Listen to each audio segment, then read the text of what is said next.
इस क्वेश्चन में कहा गया है the plane 2x minus y plus z equal to 4 intersects the line segment joining the point A coordinates A minus 2 4 and the point B coordinates 2 B minus C at the point C in the ratio 2:1 and the distance of the point C from origin is root 5. If AB is less than 0 and P is the point this then CP square is equal to. You have to find the correct choice. इस question को करने से पहले मैं आपको section formula बता देता हूं। आप सोचोगे सेक्शन फॉर्मूला तो आपको पता ही है, लेकिन एक छोटी सी नई बात मैं आपको बताता हूं। फॉर एग्जांपल, एक लाइन सेगमेंट है, कोऑर्डिनेट है ये 1 2 B 3 5 C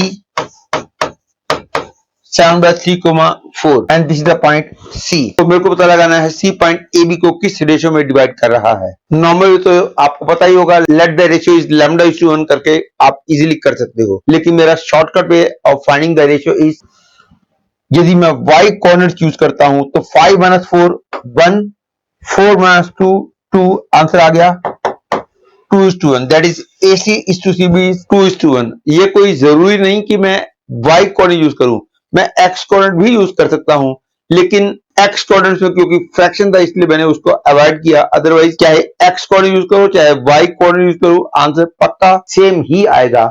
यदि मैं x कोऑर्डिनेट यूज करता हूं तो 3 - 7/3 is 2/3, 7/3 - 1 is 4/3, 4/3 is 2/3 भी 2:1 ही है।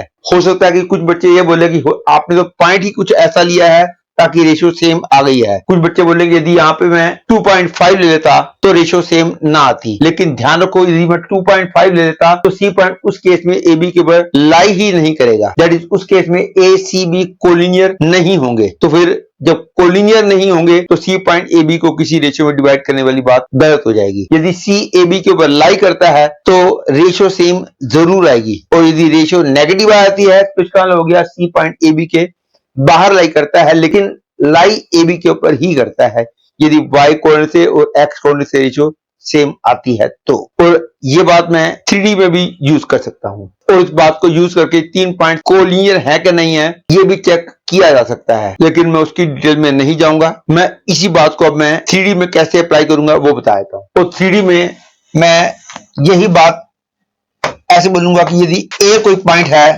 1 3 5, B पॉइंट है से -1 4 7 और C पॉइंट है x कोऑर्डिनेट है से 2, y कोऑर्डिनेट z कोऑर्डिनेट नहीं भी पता कोई बात नहीं। तो यदि मेरे को BC is to CA निकालना है तो यदि मैं x कोऑर्डिनेट यूज करता हूं तो -1 - 2 दैट इज -C 2 - 1 1, मतलब कि C पॉइंट AB को 1:3 की रेशियो में एक्सटर्नली डिवाइड कर रहा है क्योंकि रेशियो नेगेटिव आ रही है।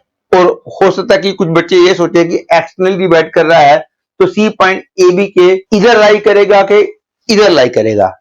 ये क्लियर है, B का रेशियो 1:3 की है, एक्सटर्नली है, तो मतलब कि B पॉइंट C से ज्यादा दूर है, A पॉइंट C के करीब है, तो ऑब्वियसली C को इधर होना पड़ेगा तभी CB जो है CA से बड़ा हो पाएगा, क्योंकि यदि C पॉइंट यहां आ गया तो BC छोटा हो जाएगा, AC बड़ा हो जाएगा। तो इस लैंग्वेज के हिसाब से C पॉइंट AB के इस तरफ होगा। यदि C पॉइंट AB के ऊपर लाइक कर रहा होगा तो चाहे y कोऑर्डिनेट यूज करो चाहे z कोऑर्डिनेट यूज करो चाहे x कोऑर्डिनेट यूज करो, रेशियो पक्का सेम ही आएगी। यदि पॉइंट्स कोलिनियर है तो x y z तीनों से रेशियो पक्का सेम आएगी।